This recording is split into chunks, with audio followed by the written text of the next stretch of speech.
Bonjour tout le monde, bienvenue à ce webinaire du 9 février. Je vais vous présenter André Laforge, vice-présidente et chef de produit chez Cara. On va présenter aujourd'hui en fait une solution qui a été intégrée à notre plateforme de solutions RH d'Impex. Donc naturellement, les prérequis, c'est d'acquérir notre solution et ensuite vous pouvez avoir les cadeaux puis voir ce qu'on peut faire avec tout ça.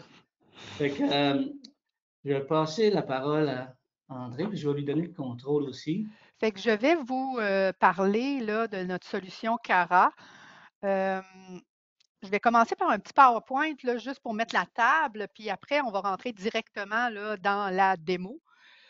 Juste vous parler de Syntel, qui est l'entreprise derrière Cara. Syntel, on existe depuis plus de 35 ans. On est une entreprise de la région de Québec en technologie de l'information. On fait en fait du BI, de l'intelligence d'affaires. Et il y a une dizaine d'années, on s'est lancé là, dans un vertical, dans les ressources humaines, où là, on a développé toute une expertise en analytique ressources humaines. Et en 2019, on a lancé notre plateforme Cara. Vous voyez ici un sous-ensemble là, des clients là, de Cara. Ce qui est important de comprendre, c'est qu'on a développé avec MPEX vraiment un connecteur qui permet là, de venir prendre vos données dans MX Solutions et de les amener dans Cara automatiquement. Donc, à ce moment-là, vous n'avez aucun travail à faire de votre côté, seulement nous donner la permission de le faire, mais vous n'avez aucun travail à faire de votre côté.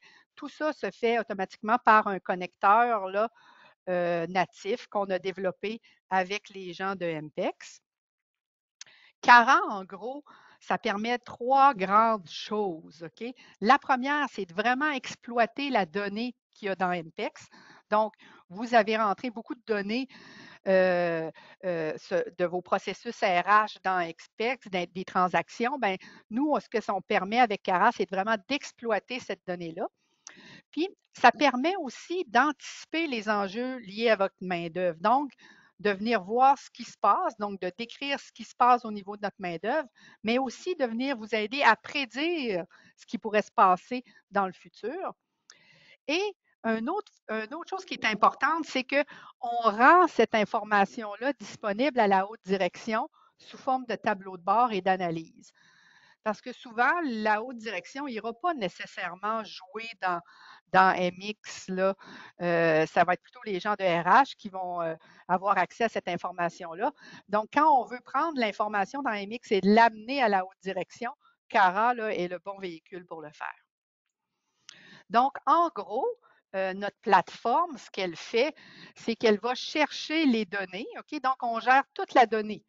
Autant là, collecter la donnée dans MX, l'amener, la transformer pour en faire des indicateurs, mais on vient aussi s'assurer que la donnée est de qualité. Donc, s'il y a des enjeux de qualité, on va être en mesure de vous montrer où, et là, vous pourrez aller corriger la donnée dans votre système source. On fait aussi toute la sécurité. Donc, ça, c'est un point important. Là, la donnée RH, c'est une donnée qui est sensible, c'est une donnée qui est confidentielle. Donc, on fait en sorte que la donnée qu'on vient chercher dans MX et qu'on présente à travers Cara, les gens qui voient l'information ont le droit de voir cette information-là selon le rôle qu'ils occupent dans l'organisation. La deuxième portion de notre application, ben, c'est l'intelligence. Et ça, c'est ce qu'on s'attend de voir. Là. Donc, c'est tout ce qui est les KPI, les tableaux de bord, les analyses qu'on est capable de faire avec la plateforme. Et le troisième niveau, c'est la performance. Donc, ce qu'on veut dire par la performance, c'est que grâce aux accompagnements qu'on fait avec vous, on veut vous amener dans un niveau plus élevé dans l'analytique. Donc, on vous part là, au départ avec le descriptif, donc de venir décrire ce qui se passe dans notre organisation. Mais au fur et à mesure où on accumule de la donnée dans MX et qu'on l'amène dans Cara, on est capable de vous faire progresser vers le prédictif. Et on a aussi un module de sondage qui peut être greffé à la plateforme, vous permettant d'aller chercher de la donnée plus active de vos employés. Donc, de venir chercher l'opinion de vos employés dans un sondage de mobilisation, de venir chercher de l'opinion d'employés dans un sondage d'accueil, de venir chercher de l'information dans les entrevues de départ. Donc, on est capable d'aller chercher cette information-là aussi par notre outil de sondage et venir la croiser avec les autres informations qui proviennent de MX. Donc, en résumé, on a une intégration avec MPEX. Il n'y a rien à faire pour vous. Tout est là, tout est en place. L'implantation, ça se fait en moins de 30 jours. OK? C'est quand on se connecte, ensuite, vous avez accès à vos données. Là, vient peut-être un peu de temps d'adaptation, mais en dedans de 30 jours, on est capable d'avoir nos tableaux de bord en place et nos analyses. On a plus de 350 indicateurs de performance RH déjà préconfigurés dans la plateforme. Vous avez accès à des tableaux de bord et des rapports personnalisables. On a un module de sondage. Donc, ce qu'on fait, en gros, c'est de donner de la valeur à vos données. Là, maintenant, je vais passer à ma démo. Fait que je vais juste switcher. Floup. Fait que vous voyez toujours, hein? Oui, Stéphane? Fais-moi signe. Oui. OK. Là, je suis rentrée dans ce que j'appelle la plateforme Cara. Je rentre par un browser, OK, par un navigateur web. On supporte à peu près tous les browsers. L'application vient en français et en anglais. Et l'application, elle est mobile aussi. Donc, vous pourriez voir votre tableau de bord, vos indicateurs sur votre téléphone intelligent le matin quand vous êtes dans l'autobus, si vous voulez. Là. Donc, tout ça, c'est possible. Je vais vous faire un tour rapide de l'application en vous expliquant le menu de navigation qui est à gauche. Donc, j'ai mon menu de tableau de bord et ça, ce menu-là vient avec des tableaux de bord déjà préconfigurés. OK? Donc, des tableaux de bord avec les indicateurs qu'on a choisis pour vous, mais vous pouvez toujours modifier ces tableaux de bord-là. Donc, le tableau de bord que vous voyez là sur le suivi de la main-d'œuvre, vous pourriez le prendre, le copier et le modifier, rajouter des indicateurs, en enlever, rajouter des graphiques, etc. On va le faire tout à l'heure pendant la démo. Je vais vous montrer comment c'est facile de le faire. Donc, vous avez des tableaux de bord déjà préconfigurés, mais vous pouvez aussi bâtir votre propre tableau de bord à partir de zéro d'une page blanche. Dans mes panoramas, ici, on a davantage des analyses plus poussées sur différentes problématiques ressources humaines. Donc, on va avoir des analyses sur le roulement, des analyses sur le temps supplémentaire, sur l'absentéisme. On va venir croiser des indicateurs de mouvement, d'absentéisme et de sondage ensemble. Donc, on va avoir, puis même du recrutement aussi et de la formation. Là. Dans ma démo, c'est une organisation de 2000 employés, mais on a des clients qui ont 150 employés. Là. Donc, ce n'est pas un outil qui est nécessaire d'avoir 2000 employés. Là, on peut avoir 150, 200 employés et l'outil est utilisable aussi. Et on peut se connecter, oui, à MX, mais supposons qu'on a MX puis on a toute l'information employée puis l'information aussi sur l'absentéisme, puis que vous avez un logiciel de recrutement, un ATS où vous faites votre recrutement, mais on pourra aller se connecter aussi sur votre logiciel de recrutement pour venir amener la donnée de recrutement. OK? Les analyses partagées et mes analyses, ces deux sous-sections-là, c'est des sections où là, on va vers plus des utilisateurs avancés. Donc, ça, on vous permet de venir bâtir vos propres rapports à l'aide de Power BI. Je ne sais pas s'il y en a d'entre vous qui connaissez Power BI, mais Power BI est un outil de Microsoft qui est beaucoup utilisé dans les organisations actuellement pour faire de la visualisation de données. Et Power BI est intégré dans notre application et vous n'avez pas besoin d'acheter de licence de Power BI, ça vient avec notre produit. Et j'ai le bout des analyses prédictives. Tantôt, je vais aller vous montrer là, la projection du taux de roulement, puis aussi nos analyses de risque de départ. Et on a une fiche employée. Je voudrais porter votre attention ici sur la partie du haut où on a la portion des filtres. OK? Donc, vous avez un tableau de bord, mais vous voulez filtrer l'information. C'est assez simple. Vous avez des filtres principaux, donc des filtres où vous pouvez retourner dans le passé. OK? Des filtres aussi, vous pouvez changer les périodes. Là, ici, présentement, je suis en année à date. Donc, je suis de mon début d'année jusqu'à aujourd'hui. Vous voyez, là, je suis du 1er janvier au 31 août 2021. Si je me mets en dernier 12 mois, et j'applique, bien là, l'information va se mettre à jour et là, je vais être du 1er septembre 2020 au 31 août 2021. Donc là, j'ai vraiment un 12 mois. Fait qu'il est possible là, de venir changer nos périodes comme ça. On a l'organisation aussi. Dans ce cas-ci, on vient monter toute votre structure organisationnelle par département, comment c'est monté, division, département, etc. Donc, on a toute la structure organisationnelle, mais on pourrait aussi voir ça par superviseur. Donc, si on veut voir l'information pour un superviseur en particulier, c'est possible de le faire. Et si vous avez plusieurs entités légales, bien, il est possible de voir par compagnie aussi. Donc, moi, dans ma démo, je n'ai pas plusieurs compagnies, mais on a des clients qui ont plusieurs entités légales et ils sont capables de voir l'information par entité légale. Excuse-moi, André, est-ce que tu Oui, pourrais zoomer un petit peu? C'est un peu petit, je pense, pour. c'est petit. Ouais, même si on ne voit pas tout l'écran, peut-être qu'on peut OK. le grossir un C'est-tu peu. mieux comme ça? Ah oui, oui, c'est beaucoup mieux, je pense. OK. Merci. Fait qu'on perd juste mes deux graphiques du bas, là. Fait que si je regarde aussi, j'ai d'autres filtres. Ça, c'est les principaux, mais j'ai d'autres filtres. Par exemple, si on veut filtrer sur des localisations particulières, sur des groupes d'emploi en particulier, des niveaux hiérarchiques, si on veut filtrer sur des syndicats, si on a des syndicats dans notre organisation, puis on veut filtrer par affiliation syndicale, on peut le faire. Cependant, s'il n'y a pas de syndicat chez vous, ce filtre-là n'apparaîtra pas. Donc, ça, c'est au moment de la configuration. On regarde les filtres qui vont être intéressants pour votre organisation. Et on a aussi des filtres employés qui permettent là, vraiment d'aller chercher par tranche d'âge, tranche d'ancienneté, même par scolarité. Puis il y a un filtre, moi, que j'affectionne particulièrement, c'est le filtre groupe d'intérêt, où là, on va venir vraiment sélectionner des employés qu'on veut suivre en particulier. Puis dans mon exemple, ici, j'ai 4 groupes d'intérêt. Donc, on veut suivre nos analystes, qui sont un poste critique là, dans mon organisation, puis moi, je veux vraiment suivre mes analystes, les gestionnaires. On a aussi nos hauts performants ou nos hauts potentiels. Fait que vous voyez, on peut décider de dire, ben OK, filtrons pour mes analystes. Je veux suivre mes analystes. J'applique. Le tableau de bord se met à jour et là, ben, je vois mes 291 analystes que j'ai dans mon organisation. Fait que vous voyez, c'est assez simple. On va faire un petit exemple ici. Là. Je vais aller sélectionner une première vice-présidence où j'ai mon expérience client et je vais venir aussi sélectionner un groupe d'intérêt, mes gestionnaires. Je vais appliquer.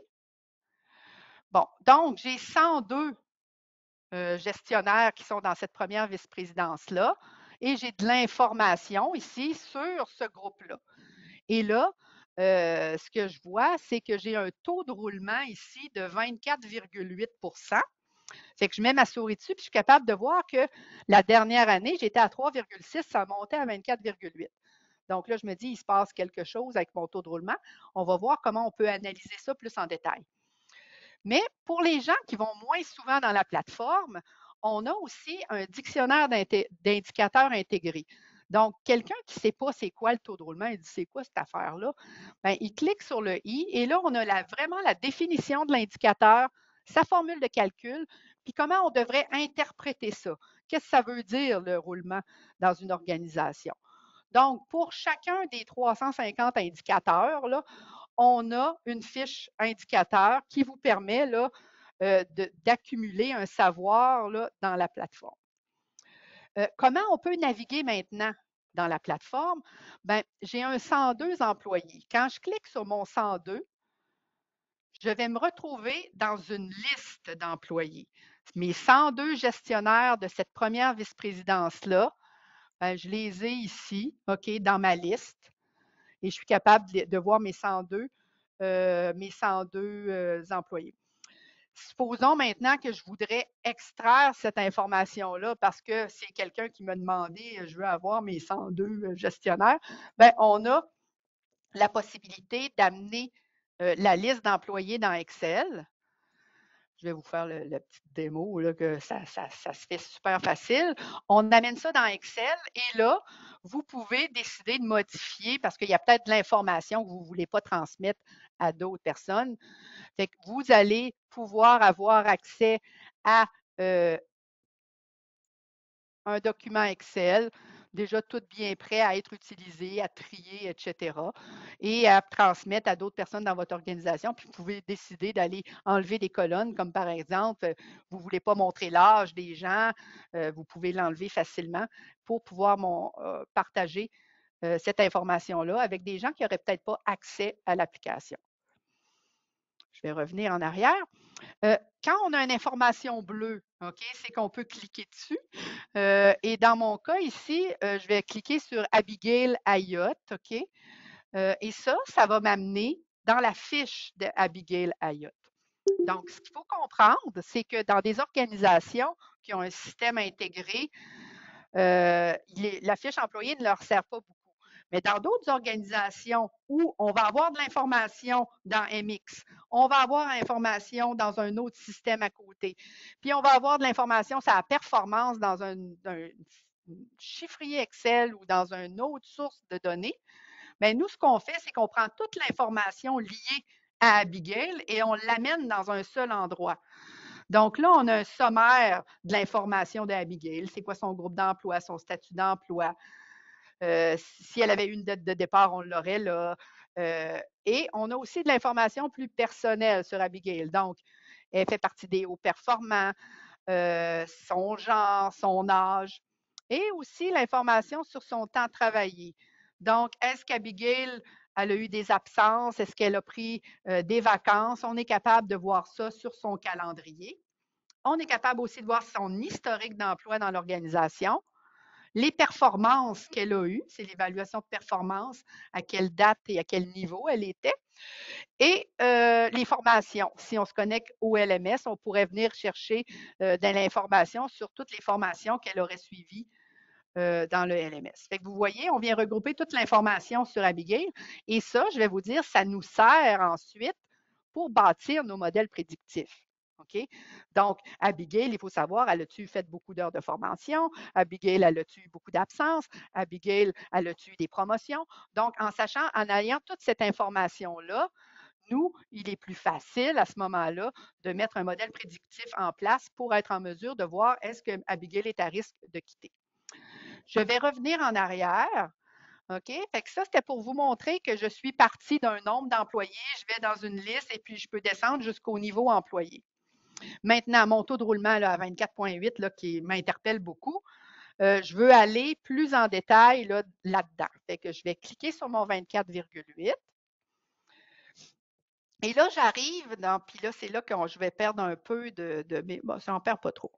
On va essayer j'arrive dans une table d'analyse de mon roulement et rétention. Et là, regardez, j'ai conservé mes filtres. Là. Fait que je suis encore dans la même PVP, dans mon gestionnaire. Mon taux de roulement 24,8 est là. Et là, je me dis, OK, fais-moi ressortir là, les taux de roulement dans ma PVP. Fait que là, je suis capable de voir que dans vente en direct, mon taux de roulement, c'est là qui est le plus élevé. Ensuite, mes départs regrettables. Mes départs regrettables, là, j'ai un 40 de départs regrettables dans cette vice-présidence-là. Fait que rapidement, on est capable d'analyser ce qui se passe. Là, je vais vous faire un petit cas. Je vais enlever mes gestionnaires. Je vais rester dans la même PVP.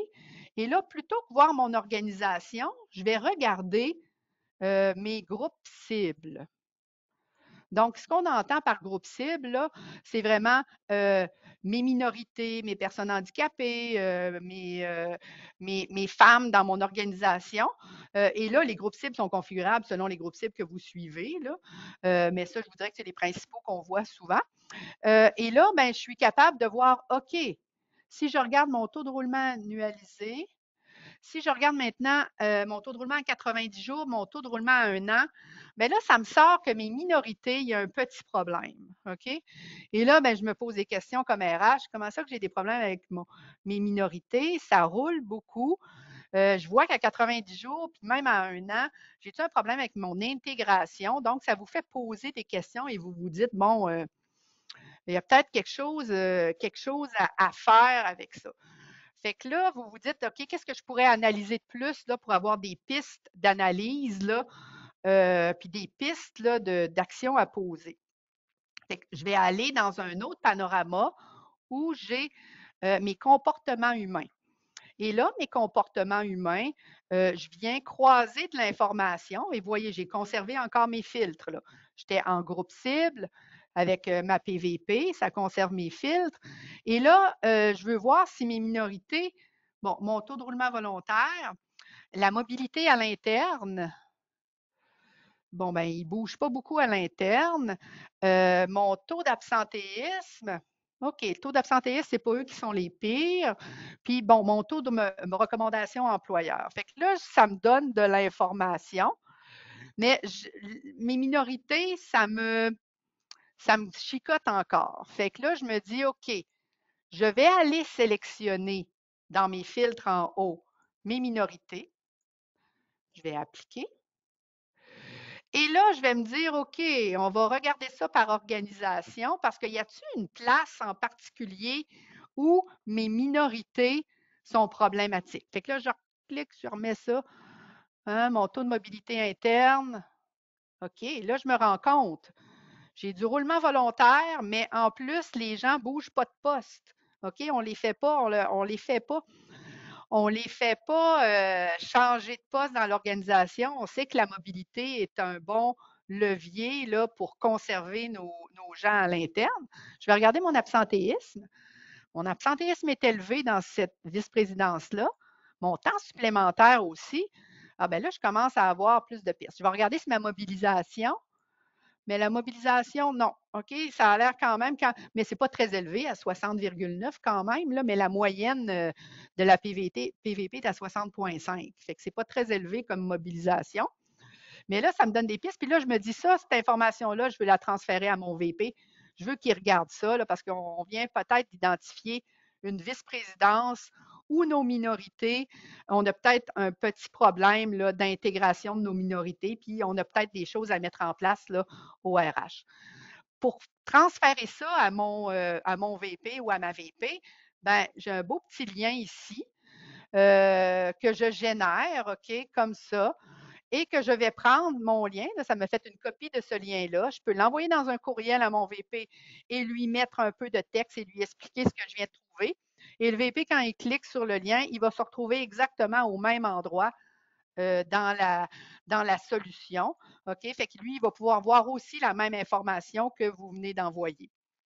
Donc, ça, il n'y aura pas besoin de dire, ben OK, il faut que j'aille sélectionner ci, il faut que je fasse ci, il faut que je fasse ça. C'est qu'on lui envoie un lien, un bookmark. Puis, ça peut être un bookmark que vous créez pour vous aussi, parce que vous voulez retourner dans cette analyse-là plus tard. Fait que ça, c'est ce que je voulais vous montrer, là, comment on peut utiliser l'information de MX, l'amener dans Cara, puis de voir, analyser ça en tant qu'RH pour essayer de trouver des solutions à nos problèmes. Je vais aller vous montrer maintenant comment je pourrais créer un tableau de bord. Fait que là, supposons là, qu'à mon VP, je dis OK, la diversité, c'est quelque chose qui nous intéresse. Je vais nous créer un rapport de diversity. Il faut que je mette un titre en français, un titre en anglais.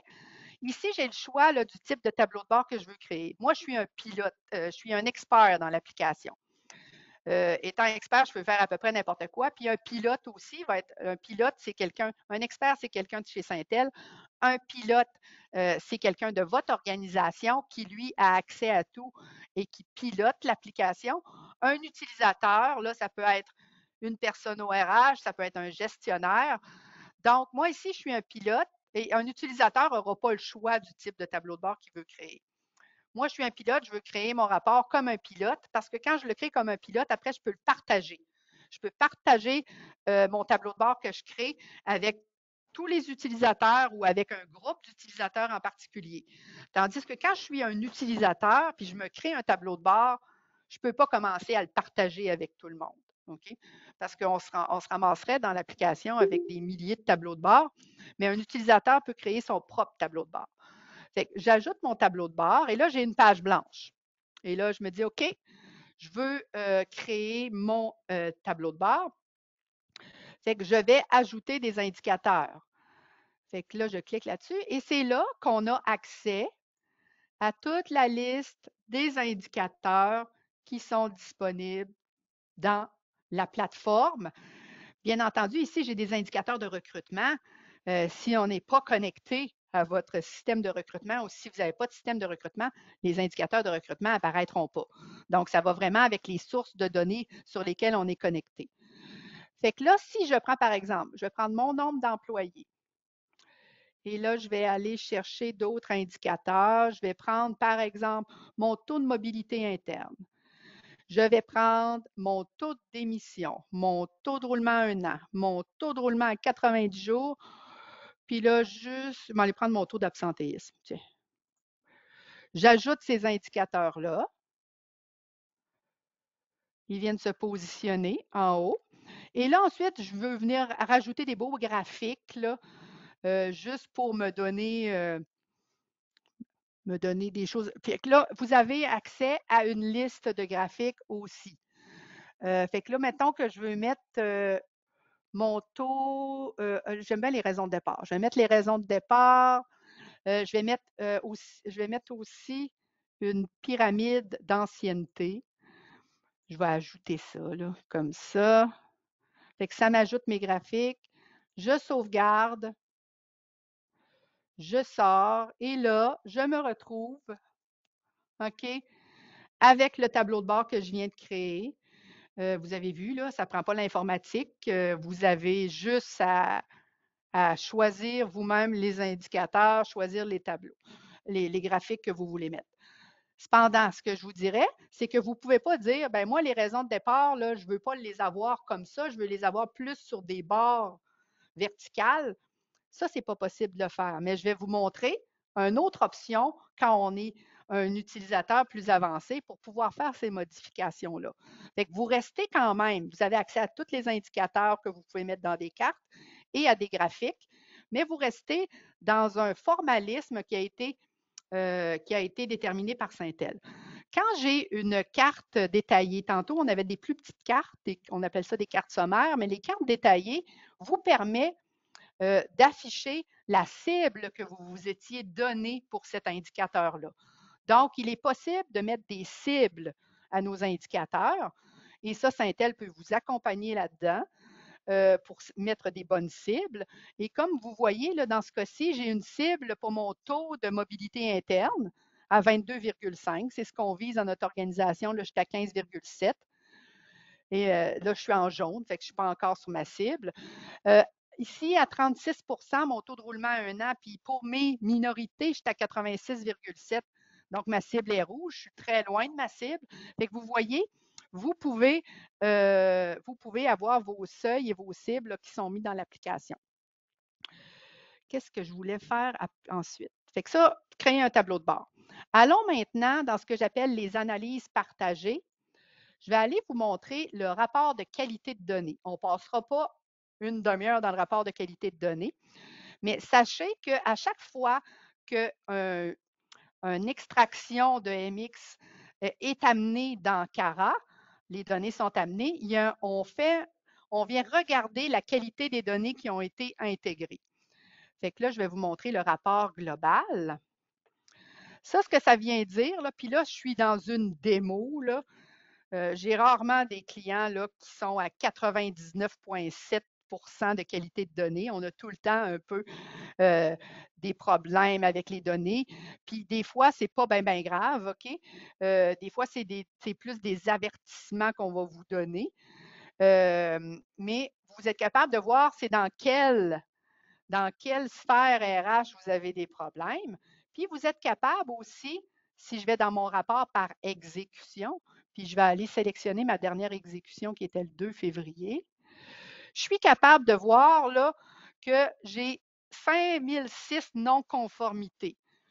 Comme je disais tout à l'heure, ce sont des avertissements. Ça n'empêche pas de faire rouler Cara et de publier des indicateurs de performance, mais on vous donne accès à ces avertissements-là.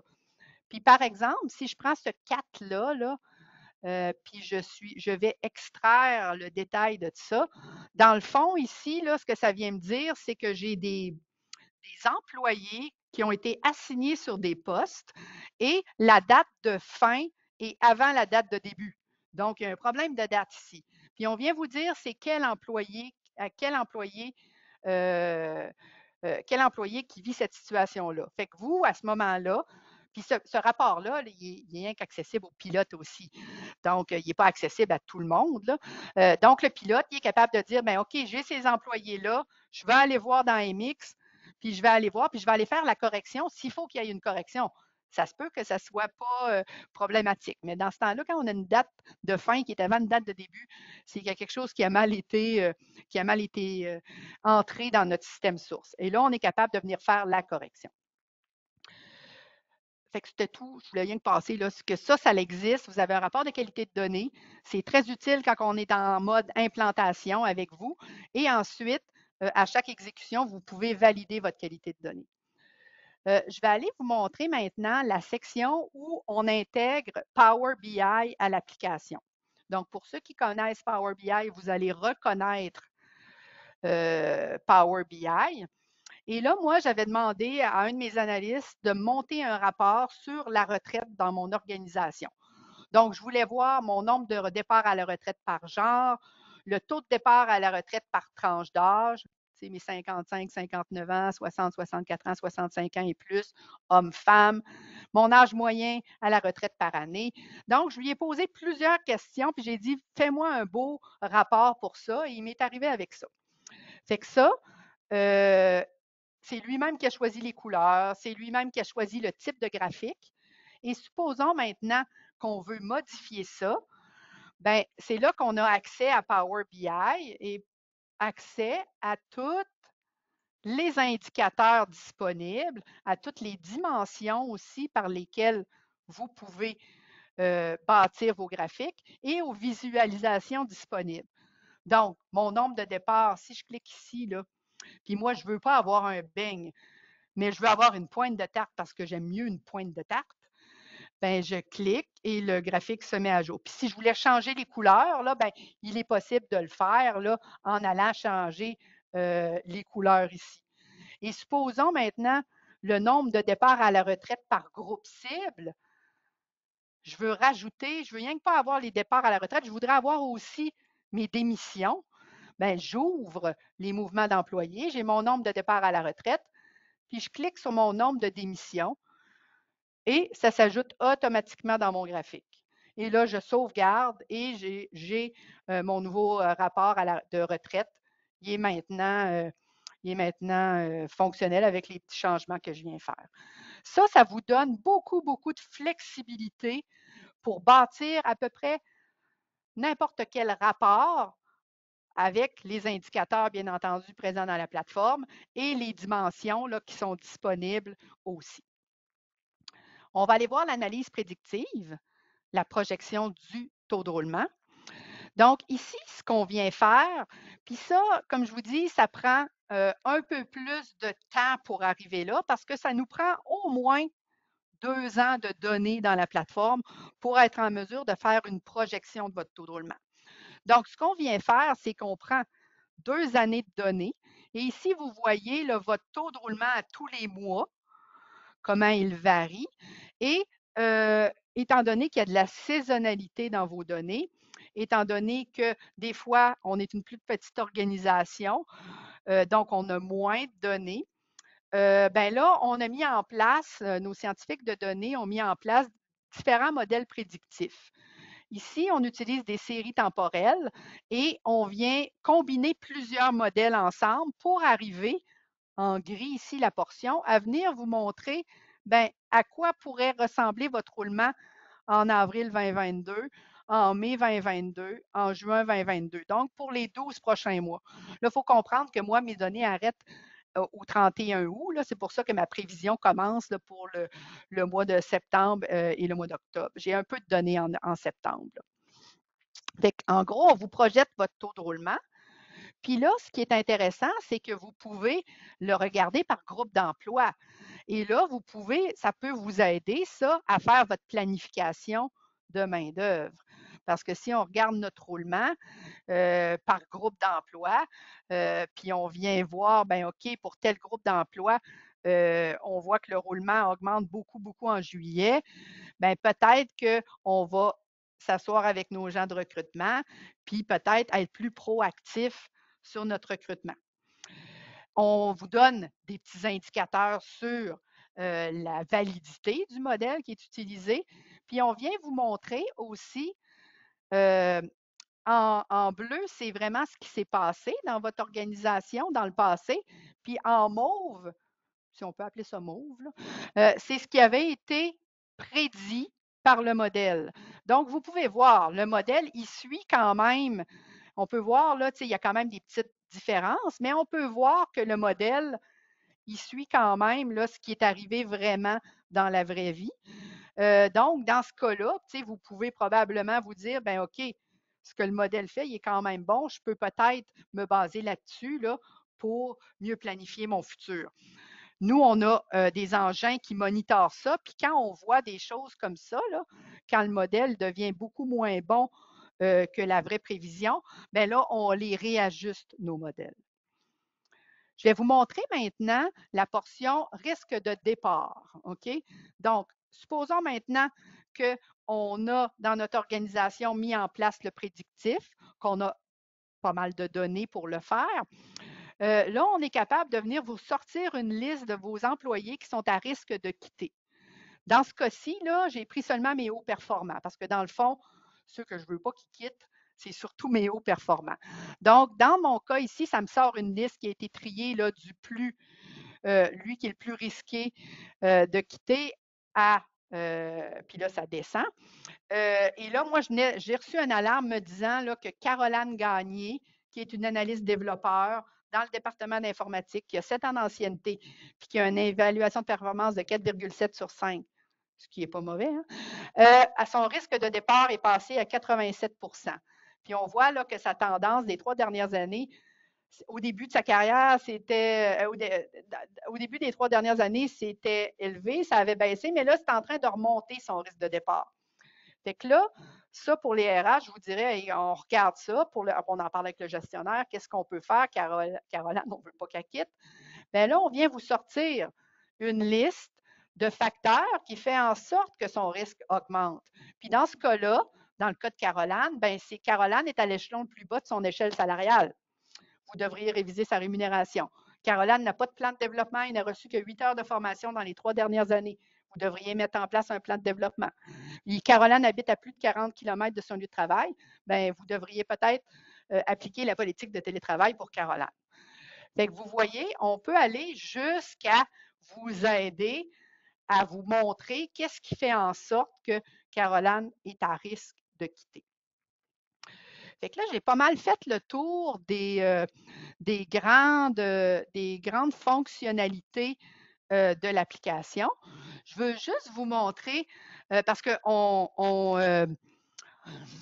me met des nouvelles fonctionnalités là, à tous les mois. Je reçois des nouvelles fonctionnalités dans l'application parce que Cara est toujours en évolution et je vous dirais que cette évolution-là nous vient souvent de nos clients qui voudraient voir telle chose.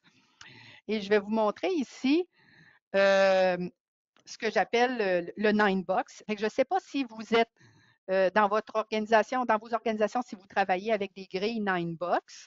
Mais ici, le Ninebox, pour ceux qui ne savent pas exactement ce que c'est, ben, on vient positionner nos employés dans une grille où on a la performance qui augmente par ici et on classifie notre performance en dessous des attentes, répond aux attentes, au-delà des attentes.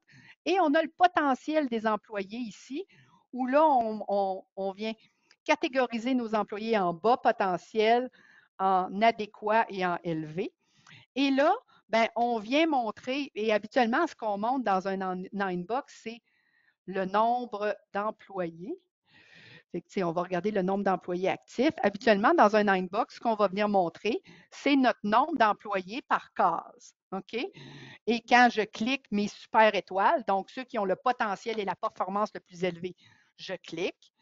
Je vais avoir ma liste de mes 136 super étoiles. OK? supposons que je retourne en arrière, mais que là, je me dis, OK, montre-moi dans mon inbox plutôt mes taux de promotion. Fait que là, je vais aller dans mes mouvements, mes taux de promotion, parce que, tu sais, logiquement, on serait supposé de plus promouvoir les gens qui sont dans ces boîtes-là. Mais des fois, dans les organisations, c'est pas tout le temps la logique qui suit. Fait que là, on voit quand même, mes super étoiles, ils ont des taux de promotion à 4,5 mes problématiques à 0,7. Fait que ça, c'est correct. Mais j'ai mes gens ici là, qui sont un peu plus irréguliers, c'est quand même 3,4. Là. Donc, on promouvoit quand même des gens qui sont en dessous des attentes puis qui ont un potentiel adéquat. Fait que là, là, j'ai vu mon taux de promotion, mais allez voir maintenant parce que je veux voir qui.